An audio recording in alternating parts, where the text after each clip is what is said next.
여러분 혹시 코로나19가 언제 확산됐는지 기억하십니까? 제가 3주 전에 처음으로 코로나를 걸렸거든요.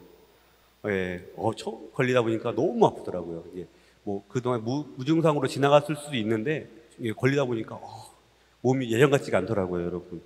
예, 코로나19가 언제 발병했는지 여러분 기억하십니까? 예, 2019년 연말이죠. 그때 뭐 10월, 11월로 추정을 하고 있는데 2020년이 되면서 본격적으로 전 세계적으로 확산되었습니다. 그러면서 우리가 전에는 경험해보지 못했던 다양한 것들을 해봤죠. 마스크를 쓰고 항상 다녔어야 했고요. 손소독제가 필요했고요. 그리고 식당을 들어가더라도, 마트를 들어가더라도 QR코드를 꼭 찍고 들어갔어야 했었죠. 그리고 심지어 이런 단어가 있었나 싶을 정도의 사회적 거리두기라는 것을 했었습니다. 예배 드리러 오고 싶어도 예배 공간에 인원 제한도 있었죠. 100명, 300명, 500명 공간에 따라서 모일 수 있는 인원의 제한도 두기도 했었습니다. 심지어 밤 9시 이후에는 다들 집으로 갔어야 됐었죠. 그런 시기가 있었는데 지금은 우리가 예배 드리는 것, 어디 여행 가는 것에 많이 자유로워진 편입니다.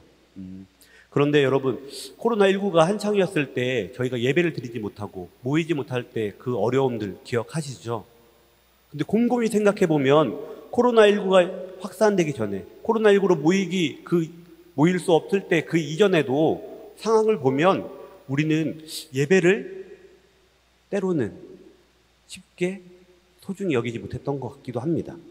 실제로 코로나 발생하기 전이 딱 1년 전이 2018년도에 미국에서 이제 성도 남침례교라는 그 교단의 성도수가 얼마인가, 그리고 예배를 어느 정도 정기적으로 드리고 있는가에 대해서 조사를 한 적이 있는데 미국 남침례교 성도가 1,600만 명이라고 합니다. 그런데 그 중에서 정기적으로 예배를 드린다라고 표현한 사람은 600만 명 정도 해당이 됩니다. 즉 40%가 안 됩니다. 코로나 이전에도 우리는 예배를 잘 드리지 못하고 있기도 했었습니다. 상황과 이유는 다르지만 우리도 마찬가지인 것 같습니다. 예배를 소중히 여기지 못한 혹은 예배를 빠진 경험들이 조금씩 다들 있을 것입니다. 여러분이 예배를 드리지 않았던 혹은 다음으로 미루었던 이유는 무엇이었습니까? 코로나19와 관계없이 여러분들이 예배를 좀 뒤로 미뤘던 그 상황들이 있을 거 아닙니까? 보기를 한번 드릴게요. 여러분 한번 생각해 보세요. 제 화면이 안 보여가지고, 네. 1번, 업무와 육아로 피곤해서. 2번, 약속이 있어서. 3번, 말씀이 나랑 맞지 않아서. 4번, 특별한 이유 없음. 5번, 기타. 여러분 어디에 해당되십니까? 물론 금요 성령 기도에 나오실 정도면 여기에 해당되는 분은 없으시겠죠. 네.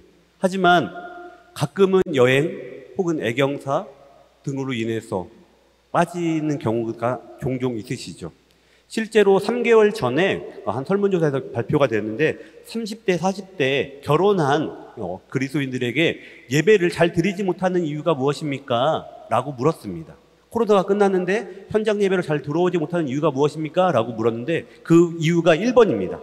육아로 피곤해서, 업무로 지쳐서가 1번이었다라고 합니다. 우리가 생각할 때 약속이 있어서, 일정이 있어서 그냥 나랑 맞지 않아서일 것 같기도 하지만 업무와 육아로 인해서 예배를 다음으로 미루는 사람들이 조금 더 많이 있었다라는 결과가 있었습니다.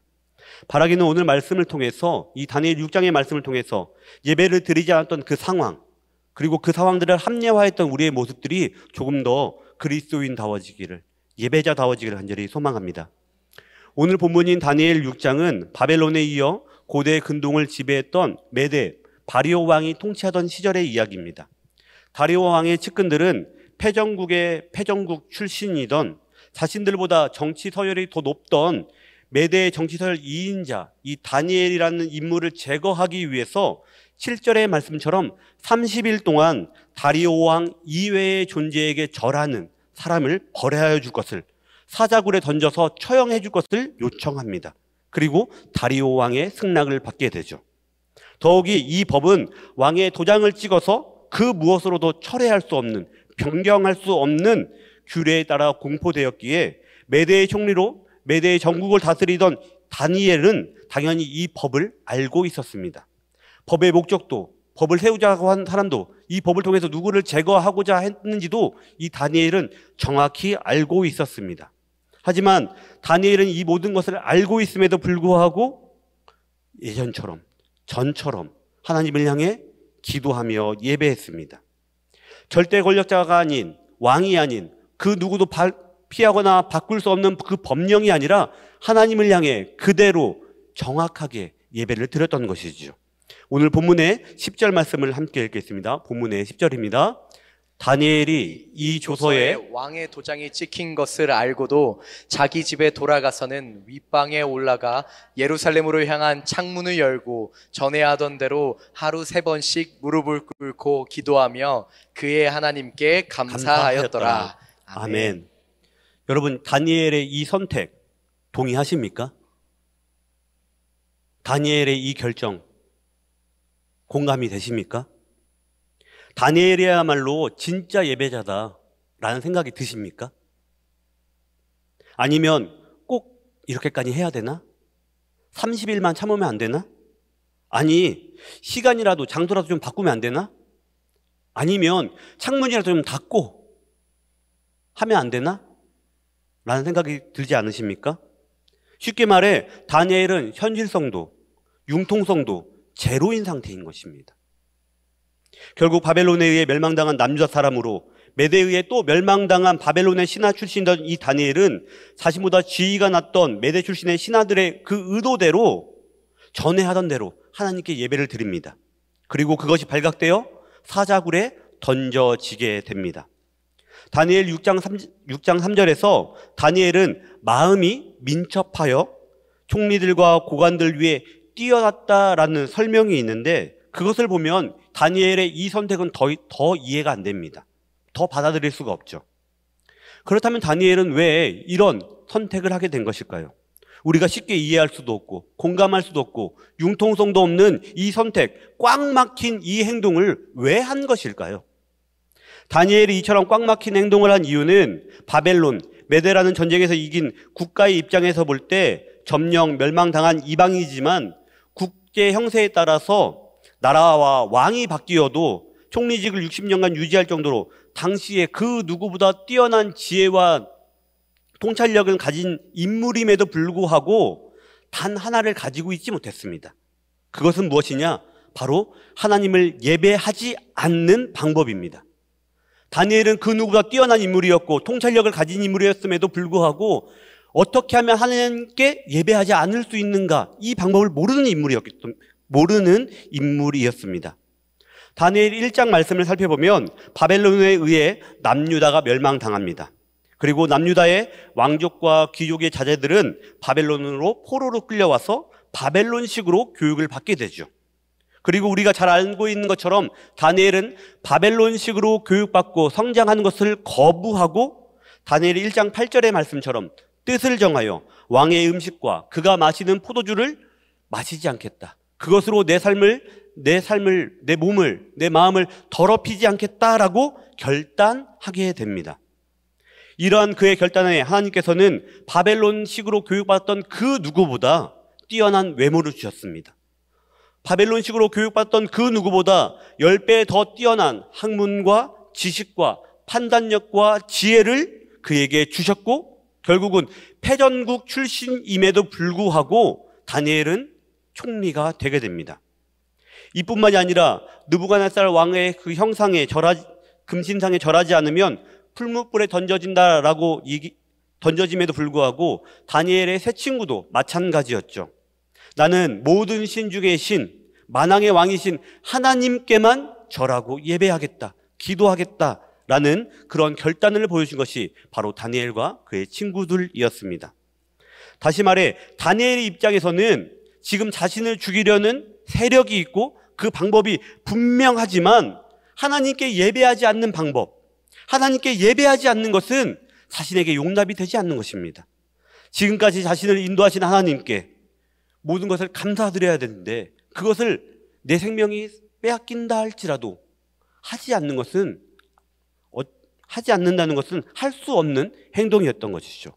다시 말해 예배를 그냥 단순히 한 번 안 드리는 것의 문제가 아니라 자신을 인도하시는 그 하나님 자체를 부정하는 것이 지금 다니엘이 행동한 이유인 것입니다. 우리는 주일마다 우리 그리스도인들에게 그토록 강조되어지는 예배가 순서나 형식이 아니라 부담이나 불편감이 아니라 나 자신의 연약함과 부족함을 인정하고 오직 예수 그리스도를 통하여 하나님과 다시 소통되기를, 또한 하나님을 전적으로 의지할 것을 결단하는 것이 바로 예배임을 매 주일마다 지금 듣고 있습니다. 그 들음으로 우리는 예배를 잘 준비하고 예배를 잘 드려야 합니다. 하나님의 기쁨이 되기 위해 최선을 다해야 되는 것이죠. 하지만 안타깝게 우리가 살아가는 현실 속에서 우리가 예배 자리로 나아가는 것을 가로막는 것들이 우리의 안과 우리 밖에 분명히 있습니다. 예배 자리가 중요한 것을 안 것만큼 우리를 예배로부터 멀어지게 한 것들이 분명히 있다라는 것이죠. 지난 8월과 7, 8월을 유난히도 더웠죠. 더위 때문에, 답답해서, 힘들어서, 여행 때문에, 피곤해서, 여러 가지 상황들 때문에 우리가 예배를 드리지 못하도록 가로막는 것들이 있었다라는 것입니다. 오늘 본문에서 다니엘이 선택한 것을 답답하게 공감하지 못하는 이유도 비슷할 것 같습니다. 그것은 바로 기회비용 때문입니다. 기회비용이란 말 아실 겁니다. 말 그대로 무엇인가를 선택하기 위해서 포기해야 되는 것이죠. 당연히 이것을 얻고자 노력을 하지만 당연히 또한 포기해야 되는 것이 생기는 것을 기회비용이라고 얘기하는데, 우리가 예배 드릴 때도 이 기회비용을 생각한다는 것입니다. 내가 예배를 드리지만 동시에 예배를 드림으로 포기해야 되는 것들이 생각나고 우리의 발목을 예배 자리로 나가지 못하도록, 은혜를 받지 못하도록 가로막고 있다는 것이죠. 개인마다 다르겠지만 그 상황들은 우리에게 분명히 찾아오게 되어 있습니다. 성도 여러분에게 예배를 가로막는 것들 무엇이 있습니까? 오늘 말씀을 통해 받게 되는 것, 또한 오늘 예배와 말씀을 통해서 받게 되는 것이 내가 기대했던 것과 다르다면 우리는 기회비용으로 다음 주에는 예배를 한 주 쉬어볼까? 라고 생각을 하기도 합니다. 오늘 예배를 왔습니다. 근데 너무 답답하고 덥고 또 내 마음과 상황과 맞지 않다면 예배를 드리는 것이 불편해지기도 하고 다음 주에는 한번 쉬어볼까? 라는 생각을 저만 하는 것은 아닐 것입니다. 네. 제가 대목장을 담당하고 있다 보니 성도님들과 신방을 하면서 이런저런 이야기를 나누다가 몇몇 분들과 주일 담임목사님 설교에 대한 이야기를 나눔을 하게 되었습니다. 아시는 것처럼 주일 말씀이 이렇게 예배합니다라는 시리즈로 지금 진행되고 있지 않습니까? 매 순간순간마다 은혜 받고 계시죠? 네. 첫 2, 3주는 괜찮았다고 하십니다. 예. 한 분의 이야기가 아닙니다. 예. 3명 이상의 이야기입니다. 첫 2, 3주는 괜찮았다고 이야기를 하셨어요. 그런데 이게 좀 길어지다 보니까 5주, 6주째 제가 이분을 만났는데 이분이 이런 얘기를 하시는 거예요. 말씀으로 위로받고 힘을 내고 싶어서 교회 왔는데 맨날 혼나고 가서 힘들다고 하시는 거예요. 예. 믿지 않는 남편과 자식들, 그 다음에 애경사, 휴가 이것들 다 고려해가지고 겨우겨우 교회 왔는데 첫 2, 3주는 괜찮았는데 이게 5주, 6주 넘어가니까 맞는 얘기긴 한데 정말 때리는 것처럼 맞고 있으니까 이게 쉽지 않다라는 겁니다. 그래서 제가 이제 쭉 듣고 있다가 집사님 어떡하죠? 이게 시리즈라 아직 몇 개 더 남았는데 이렇게 얘기를 드렸어요. 참고로 이 이야기는 이 이야기를 하신 분하고 담임 목사님도 알고 계신 얘기예요. 예, 제가 막 갑자기 하는 건 아닙니다. 예.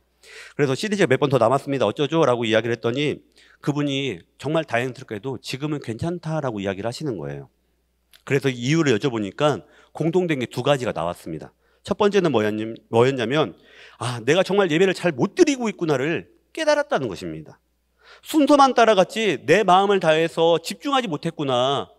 덥다고 피곤하다고 나랑 맞지 않는 이야기를 하고 또 말씀을 때리는구나, 혼나는구나, 이런 마음 때문에 내가 예배에 집중하지 못하고 있구나를 깨닫게 되셨다는 것입니다. 2번째는 전도해야 하는 가족들이 생각났다고 이야기를 하시더라고요. 그래서 그 이유가 뭐냐라고 여쭤보니까 만약 우리가 예배를 잘 드리고 있지 않은데, 내가 예배를 잘 드리고 있지 않은데 어느 날 갑자기 남편이, 자녀가 엄마 따라서 여보 따라서 교회에 가서 예배 드리겠다고 했는데 막상 교회 왔는데 예배 잘 드리고 있지 못하고 집중하지 못하고 있는 내 모습을 보면 남편이나 자녀들이 예배를 가나 안 가나 똑같네, 이럴 거면 영상으로 드리지 라는 말을 듣게 될까 봐 걱정됐다라는 이야기를 하는 겁니다. 내가 예배자다운 예배자가 되어야 남편과 자녀들이 예배 드리러 왔을 때 그 예배가 마지막 예배가 되지 않을 거라는 그 깨달음이 순간 딱 왔다라는 것입니다. 처음에는 괜찮았고 두 번째 이게 좀 반복되다 보니 힘들었는데 결국은 내가 예배자답지 못한 예배를 지금 드리고 있구나. 하나님께서 받으시는 그 예배를 내가 드리고 있지 못하고 있구나를 깨닫게 되었다는 것입니다. 이런 깨달음이 우리 가운데 있기를 간절히 소망합니다. 우리 동성원교회가 예배 잘 드리는 교회로 하나님께 인정받고 주변 이 지역사회에 또한 소문나기를 간절히 소망합니다. 더불어 이 자리에 앉아있는 우리 모두가 예배자다운 예배자가 되어서 하나님께 영과 진리로 예배 드릴 뿐만이 아니라 우연히 내 옆에 앉게 된 사람에게 예배는 이렇게 드리는 것이다라는 모범을 보일 수 있는 우리 성도님들 되시길 간절히 소망합니다. 다시 말씀으로 돌아와 우리가 오늘 다니엘 본문을 통해서 다니엘의 이 선택에 대해서 공감할 수 없지만 대단하다고 여기면서도 동시에 답답하게 여기는 이유가 다니엘이 하나님을 향한 예배를 30일 뒤로 미루지 않으면 생명은 물론이고 60년간 총리직을 하며 쌓아온 명성과 부귀까지 모든 것을 잃어버리게 될 것이 너무나 잃어버릴 것이 너무나 많기 때문입니다. 제가 한 3, 4주 만에 설교를 하니까 힘드네요. 네. 내가 포기하고 손해봐야 되는 것이 많기 때문에 그것이 생각나기 때문에 다니엘의 선택이 맞다라고도 동의하지만 동시에 그 선택을 내가 할 수 없는 것이죠. 다니엘은 할 수 있지만 나는 아직은 무리다라고 생각하는 것입니다.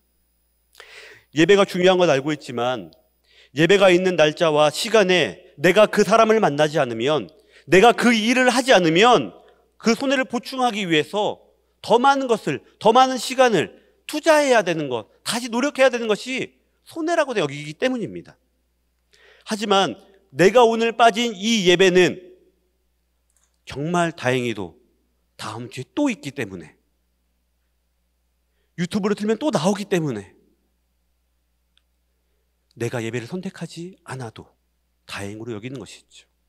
하지만 성도 여러분, 오늘 우리가 드리는 이 예배가 내 인생의 마지막 예배처럼 하나님께 열정적으로 드리며 집중하기를 간절히 소망합니다.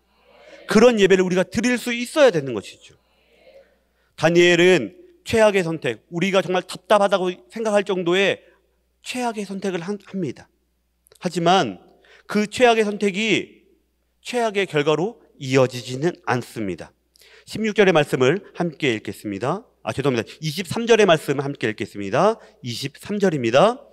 왕이 심히 기뻐서 명하여 다니엘을 굴에서 올리라 하매 그들이 다니엘을 굴에서 올린즉 그의 몸이 조금도 상하지 아니하였으니 이는 그가 자기의 하나님을 믿음이었더라. 아멘. 최악의 선택인 건 맞습니다. 사자굴에 던져졌기 때문이죠. 하지만 그 최악의 선택이 최악의 결과로 이어집니까? 아닙니다. 하나님을 향한 그 예배자의 마음, 하나님을 향한 온전한 신뢰의 마음, 의지의 마음을 표현했을 때 내 생명을 잃는다 할지라도 60년간 쌓아온 명성과 부귀와 영화를 다 잃는다 할지라도 하나님을 예배하는 것, 그것을 더 선택하고 집중했을 때 다니엘은 최악의 결과가 아니라 가장 좋은 결과를 맞이하게 된 것입니다. 세상의 논리로 봤을 때 다니엘은 분명히 답답하고 어리석은 선택을 한 것 맞습니다. 사자굴에 던져진 것 맞습니다. 하지만 하나님은 그런 다니엘을 사용하셨고 회복시키셨고 가장 좋은 길로 다시 한 번 더 인도해 주셨습니다. 오늘도 예배를 드리러 온 것 결코 쉽지 않은 선택이셨을 것입니다. 퇴근하고 피곤한 몸으로 심지어 애들까지 데리고 온다는 것 쉽지 않죠. 배우자가 교회를 다니지 않는다면 더 쉽지 않으셨을 것입니다. 이 시간에 어딜 가냐고, 꼭 가야 되냐고. 하지만 그 모든 것들을 뒤로 하고 하나님께 맡겨드리며 이 예배 자리로 나온 우리는 예배를 선택했다면 예배자다운 모습으로 하나님께 나아가야 되는 것이죠. 사랑하는 성도 여러분, 오늘 혹시 설교 말씀의 제목 기억하십니까? 예배는 실전이다 라는 말씀의 제목입니다. 실전은 말 그대로 실제 전투를 의미합니다. 우리가 예배를 드리기 위해서 실제로 무엇인가 다투어야 되고 무엇인가를 이겨내야 되는 상황이 있다는 것이죠. 예배를 가로막는 것과 우리는 회피하거나 합리화하거나 지연하는 것이 아니라 진짜로 싸워야 합니다. 심지어 그 전투의 결과로 복구하기 힘든 손해가, 피해가 눈앞까지 내 삶을 덮친다 할지라도 그 모든 손해를 감수하고 예배의 자리로 나와야 되는 것이죠. 다니엘은 지금 이 이야기를 우리 가운데 하고 있는 것입니다. 그런데 더 놀라운 이 사실은 이 실전이라는 이 단어 속에서 실이 여러분 한문으로 뭔지 아십니까? 실이 열매실입니다. 예배를 드리기 위해서 우리가 정말 실제 전투를 했을 때, 우리의 예배를 가로막는 것, 모든 것들과 싸웠을 때 우리는 최악의 결과를 맞이하는 것이 아니라 가장 좋은 열매를 거두게 된다는 것이지요. 이 열매를 거두는 우리 모두가 되길 간절히 소망합니다. 그 마음으로 28절의 말씀을 함께 읽겠습니다. 28절입니다. 이 다니엘이 다리오 왕의 시대와 바사 사람 고레스 왕의 시대에 형통하였더라. 아멘. 말씀을 다시 한번 보여주세요. 다니엘이 형통하게 됩니다. 그런데 28절의 말씀을 보니 다니엘 앞에 붙는 단어가 하나 있죠. 수식어가 있죠. 어떤 뭡니까? 이 다니엘입니다. 손해를 감수하고 죽을 것을 뻔히 알매도 불구하고 예배의 자리로 나아간, 하나님을 전적으로 신뢰하며 나아간 이 다니엘이 어떻게 됐다고 합니까? 형통의 열매를 거두게 되었다라고 성경은 우리에게 분명히 전하고 있습니다. 사랑하는 성도 여러분, 이 형통의 열매를 우리 모두가 거두길 간절히 소망합니다. 하나님께서 분명히 우리를 가장 좋은 길로 인도하시며 좋은 열매를 거두게 할 것인데, 그 열매를 거두기 위해서는 우리가 예배자다운 예배자, 그리스도인다운 그리스도인으로 거듭나야 되는 것이죠. 손해를 두려워하며 회피하며 지연하며 물러서는 것이 아니라 손해를 본다 할지라도 당당하게 주님을 의지하며 전적으로 앞으로 나아가야 우리는 열매를 거둘 수 있다는 것입니다. 전에 하던 대로 창문을 열고 하나님을 향해 기도하며 예배하며 찬양하며 나아가야 된다는 것이죠. 우리 앞을 가로막는 그 어떠한 장애물이 있다 할지라도 손해를 두려워하지 않고 담대하게 나아가야 되는 것입니다. 하나님의 말씀과 뜻을 합당하게 지키며 하나님의 기쁨 되기 위해 영과 진리로 온전히 주님께 드려지기 위해 우리가 예배 자리를 끝까지 지키며 나아갈 때 우리는 28절의 말씀처럼 형통의 열매를 분명히 거두게 될 것입니다. 성도 여러분, 이틀 후에 우리가 다시 주일 예배를 드리게 될 것입니다. 그 예배를 드릴 때 우리를 예배의 자리로 초대하는 주님도 계시지만 우리가 예배 자리로 나아가지 못하게 하는 악의 세력도, 상황들도 분명히 있을 것입니다. 어떻게 하시겠습니까? 지연하시겠습니까? 예배 자리를 뒤로 미루시겠습니까? 회피하시겠습니까? 바라기는 담대하게 앞으로 나아가시길 바랍니다. 주님께서 우리에게 힘과 능력을 주실 줄로 믿습니다. 사자굴에 던져져도, 풀무불에 던져져도 그곳에서 그 어느 것 하나 상함 없이 다시 그 풀무불을, 사자굴을 나오게 할 수 있는 힘과 능력을 주님께서는 우리에게 주실 줄로 믿습니다. 예배가 무엇인지 알고 중요하다는 것 알게 되었다면 예배의 끝도, 예배의 열매가 무엇인지도 분명히 알고 그 열매를 거두기 위해서 다시 한 번 더 집중하며 예배하는 우리 모두가 되기를 간절히 소망합니다. 예배를 가로막는 것 분명히 있습니다. 하지만 그 가로막는 것을 뛰어넘는 하나님의 힘을 전적으로 의지하며 주님의 기쁨 되기 위해 예배의 자리를 지켜나가는 우리 동성교회 모든 성도님들 되시길 간절히 축원합니다. 이 시간 우리 자리에서 일어나서 함께 찬양하며 나아가겠습니다.